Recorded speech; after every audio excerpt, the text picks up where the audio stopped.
जय भीम। आज यहाँ सुंदा माता की तलेटी में बाबा रामदेव पीर के आश्रम के प्रांगण में जो प्रतिभावान समारोह हो रहा है, तो सबसे पहले बहुजनों के महापुरुषों को नमन करते हुए बाबा साहब डॉक्टर भीमराव अम्बेडकर के चरणों में नमन करते हुए रामा पीर के चरणों में नमन करते हुए जो ये कार्यक्रम की शोभा बढ़ा रहे हैं, आश्रम के महाराज श्री नरोत्तम दास जी महाराज, मंचासीन सभी अतिथिगण, सामने विराजे हुए बड़े बुजुर्गों, माताओं, बहनें, प्रतिभाएं, छात्र छात्राएं, ये 13वां प्रतिभावान समारोह है यहाँ। तो पहले तो ये आयोजन कमेटी को मैं धन्यवाद देना चाहता हूँ, क्योंकि उन्होंने बहुत रात दिन मेहनत करके ये आयोजन बहुत अच्छी तरह प्लानिंग बनाकर ये कार्यक्रम किया है। और जो यहाँ प्रतिभाएं जितनी सम्मानित हुए हैं, उनको मैं शुभकामना देना चाहता हूँ कि वे प्रतिभाएं आगे से आगे प्रगति करती रहे और समाज का, परिवार का, देश का नाम करते आगे बढ़ती रहे, ऐसी शुभकामना करते हैं।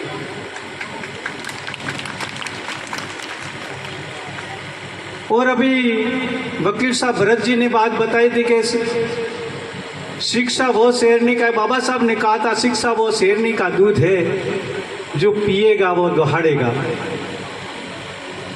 बिल्कुल सही बात है, जो पीता है वो दहाड़ता है। पहले भी दहाड़ लगाकर अपना जो महापुरुष हो गए, जिन जिन महापुरुषों ने ये शिक्षा रूपी दूध पिया था, उन्होंने दहाड़ लगाकर अपने को जगाया है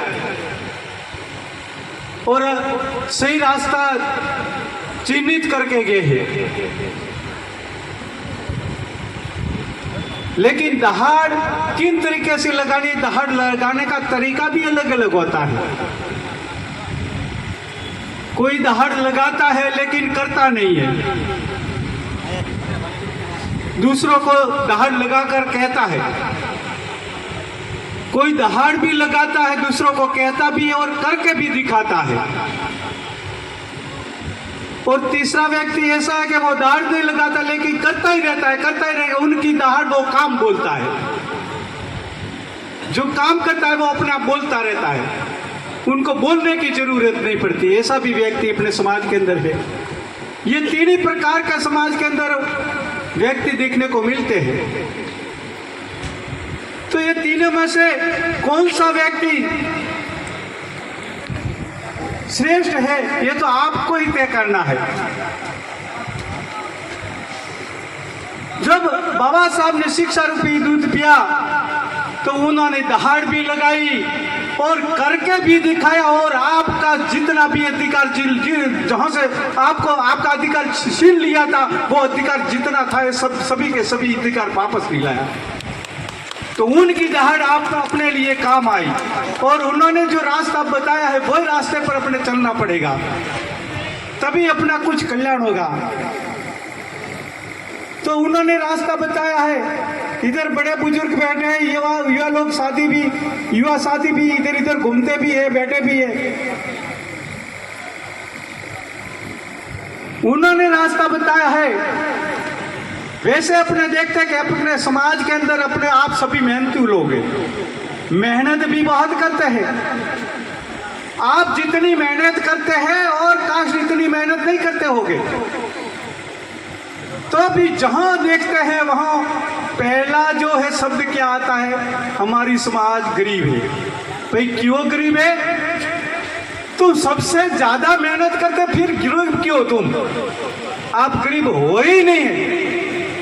गरीब होने का कारण एक ही है कि अपने महापुरुष जिन लोगों ने शिक्षा पीकर दहाड़ लगाकर आपको रास्ता बताया है, वो रास्ता छोड़कर आप दूसरे रास्ते पर जा रहे हैं, इसीलिए आप गरीब हो। जो अपने महापुरुषों ने रास्ता बताया है वो रास्ता आप पकड़ लो तो आप कभी गरीब नहीं होंगे।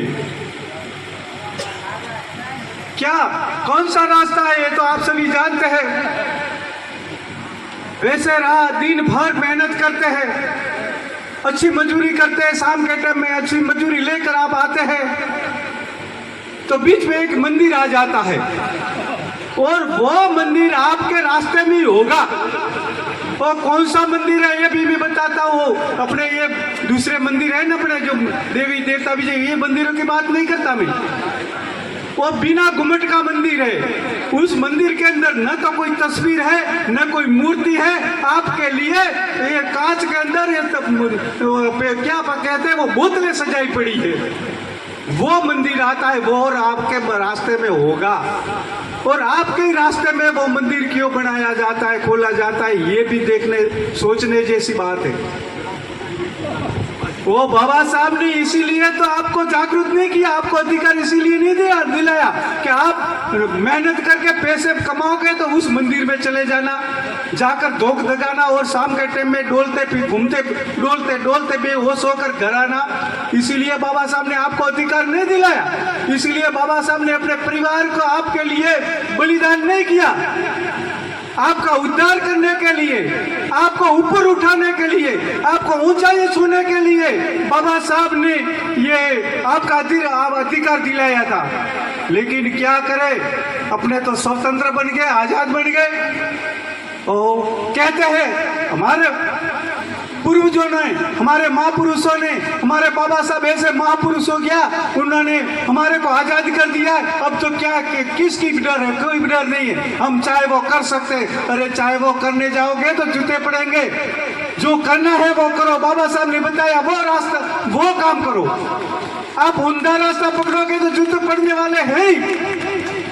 फिर क्या होता है, सब जगह हम अपने देखते हैं, व्हाट्सएप आते हैं कि उस गांव के अंदर हमारे समाज के युवा लोग था, ये उनको कि ये क्या किया, हो गया, मारपीट कर दी, ऐसा कर दिया। क्यों किया भाई? आप लोग इधर बैठे कल लगभग दोपहर से आप आए हैं, आज तक किसी ने कुछ कहा है? आप आराम से आपका काम कर रहे हैं, आराम से बैठे सुनते हैं आप भजन संध्या की, और जो अभी जो प्रवचन चल रहे हैं, प्रतिभा को सम्मान किया गया, आपने किसी को कुछ नहीं किया। जो आपका अधिकार का पूरे उपयोग कर रहा हो, तो आप कोई गलत रास्ता नहीं किया, तो आपने किसी को कुछ नहीं कहा। लेकिन आप गलत रास्ता पकड़ोगे तो सब कुछ होगा। फिर समाज को बदनाम मत करो, मेहरबानी करके समझे, समाज को बदनाम मत करो। ठीक है, हाँ ऐसा भी हो सकता है कि कहीं ऐसा भी हर समाज के अंदर होते हैं, वो क्या कहते हैं, वो समाज कंटक, तो ये सभी समाज के अंदर होते हैं, अपने समाज में भी है और समाजों के अंदर होते हैं। तो जो समाज कंटक है वो समाज कंटक का आप साथ नहीं देना है, क्योंकि आप उनको साथ दोगे तो वो क्या है, उनका हौसला बढ़ता रहेगा, फिर वो दंगा चालू कराता ही रहेगा दंगा, तो फिर अपने को बदनाम करेंगे। तो अपने क्या करना है, जो बाबा साहब ने रास्ता बताया है, रविदास भगवान ने रास्ता बताया है, जो कबीरदास जी ने रास्ता बताया है, सभी महापुरुष संतों महंतों ने अपने अच्छा रास्ता बता करके है, उन रास्तों को पकड़ना पड़ेगा। और जो अपने रास्ते में मंदिर आता है वो मंदिर आपको छोड़ना पड़ेगा, वो बिना घूमट वाला मंदिर है, ठेके वाला मंदिर, वो शराब की दो बोतलों वाला मंदिर। जो ये एक काम आप यहाँ से प्रण लेकर जाओगे तो ये 13वां जो ये कार्यक्रम किया है वो सार्थक हो जाएगा। और जो बाबा साहब के तस्वीर के आगे यहाँ आकर आप प्रण लेकर जाओ, ताकि अपने अंदर जितना ये फालतू का खर्चा जा रहा है, हजारों करोड़ों खरबों रुपयों के नुकसान कर दिया है, ये रास्ते जाकर वो गलत रास्ता पकड़कर वो रास्ता सब छोड़कर अपने सही रास्ते पर आ जाएंगे तो हजारों खरबों रुपयों का अपना बचत हो जाएगा। और जो बचत होगी तो वही बचत करके अपने बच्चों के भविष्य के अंदर आपको लगाना है, कहीं और लगाने की कोई जरूरत नहीं। आपके बच्चों के भविष्य के लिए तो लगाओ। अरे आप लोग कोई तो ऐसे लोग बैठे हैं कि क्या करते, जो शाम के टाइम में पीने के लिए तो पैसे मिल जाते और बच्चा बहुत होशियार होता है, लेकिन उनके किताब लाने के लिए उनके पास में पैसे नहीं होते, उनको ड्रेस लाने के लिए उनके पास में पैसे नहीं होते, और जो कहीं फीस भरनी है बच्चों को पढ़ाने लिए तो उनके पास में पैसा नहीं होता, और जो पीने के लिए खराब खाने पीने के लिए पैसे मिल जाते। वाह भाई, ऐसा ये समाज कैसे आगे बढ़ेगी? तो आगे बढ़ना है तो जो बाबा साहब ने सिद्धांत बताया वो सिद्धांत पकड़ो, और जितना भी फालतू का खर्चा है वो सब ये हटाकर उनसे दूरी बना लो, और जितना फालतू का खर्चा है वही खर्चा आप एकत्रित करके आपके पास में रख के आपके बच्चों के भविष्य में लगाओ, और बच्चों को आगे से आगे भेजते रहो, बड़ी बड़ी पोस्ट पर भेजो, ताकि आपका उद्धार अपने आप हो जाएगा।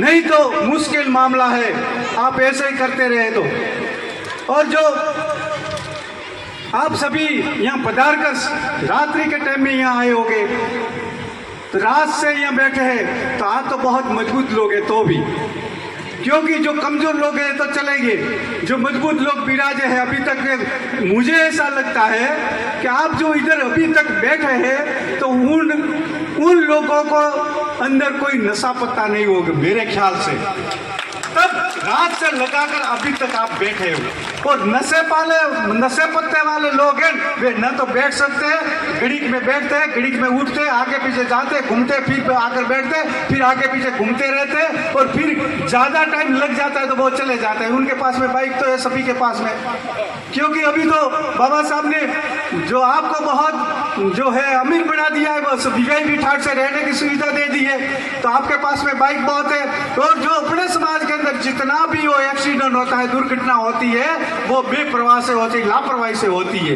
क्यों? क्योंकि वो बाइक पर जब चढ़ता है तब एक अकेला चढ़ता है तो ठीक, पर दो बनकर चढ़ता है। वो दो बैठे, वो साइड में बैठे उनकी बात नहीं करता, लेकिन वो चलाने वाला है वो दो बनकर बैठ जाता है, कुंतल लगा के फिर बैठ जाता है, फिर वो वहां से निकलता है तो फिर क्या उनको कुछ दिखता ही नहीं है। वो उनकी स्पीड है बहुत तेज कर देते हैं, लापरवाही में चलाते हैं, फिर कहीं सामने से कोई आ जाता है साधन, उसकी भी उनको ध्यान नहीं रहता है, फिर ये दुर्घटना हो जाती है। अपने युवा लोग अभी सब लोग जितना भी ये दुर्घटना होती है वो युवा लोगों की होती है। फिर बुजुर्ग लोग गाड़ियां भी चलाते हैं, पुराने जो ड्राइवर है उनकी आज तक 70 साल से जो गाड़ियां चला रहे हैं, 50 साल से, उनको अभी तक कोई दुर्घटना नहीं हुई। और अभी का जो युवा लोग है उनकी ही दुर्घटना क्यों होती है? क्योंकि ये लोग लापरवाह में चलते हैं। तो अपने बच्चों को संस्कार भी अच्छा देना है, जो संस्कार अच्छे नहीं देंगे तो भी बच्चे बिगड़ जाएंगे, और बिगड़ने के बाद में आप संस्कार देने जाओगे तो कभी अपने जो क्या है वो संस्कार लेंगे नहीं, और उल्टा वो अपने को लड़ाई झगड़ा करने के लिए तैयार हो जाएंगे। तो अपने बच्चों को संस्कार देना बहुत जरूरी है, शिक्षा के साथ संस्कार। जो संस्कार नहीं होगा तो अकेले ही शिक्षा देते रहेंगे तो वो शिक्षा संस्कार के बिना वो शिक्षा भी बिछड़ जाती है, कहीं रास्ता भटक जाता है। हमने देखा है बड़े बड़े पोस्ट वाले अफसर लोग है जो लाख से ऊपर सैलरी उनकी थी, तनख्वाह लाख से ऊपर थी, ऐसे लोग फिर रास्ता भटक गए हैं तो उनको बच्चों को भी नहीं पढ़ा पाए, और उनका परिवार में को तो क्या सुधार कर खुद का ही पता नहीं था, और बेहोश में रहकर धीरे धीरे चले गए काफी लोग, क्योंकि उनके पास में संस्कार नहीं होने से। इसीलिए अपने बच्चों को अच्छा संस्कार दे, अच्छी शिक्षा दे, शिक्षा दीक्षा दिलाकर अपने बच्चों को आगे बढ़ाए, और आप अपने अच्छी तरह रहन सहन के अंदर भी परिवर्तन लाना पड़ेगा, बोली चाली में भी परिवर्तन लाना पड़ेगा, अपनी भाषा के अंदर भी सुधार करना बहुत जरूरी है। क्योंकि अपनी भाषा है वो तुकारे की भाषा है, कड़वी भाषा है, बिल्कुल आप जब बोलते हो तब तुकारे से बोलते हैं, वो तुकारे वाली भाषा में के अंदर सुधार करना पड़ेगा। बिल्कुल जिकारे की भाषा आप अपना लो, ताकि आपके ऊपर कभी जुल्म होगा ही नहीं। अब चाहे कोई भी हो, सभी को आप जिकारे से बोलेंगे तो आप आप अपने परिवार के अंदर भी जिकार से बोलना चाहिए। परिवार में बच्चा हो, बच्ची हो, किसी को बड़े बुजुर्ग हो, उनको जिकार से बोलना चाहिए, ताकि अपने अंदर सुधार आएगा, परिवर्तन आएगा, समाज सुधरेगा, आगे बढ़ेगा।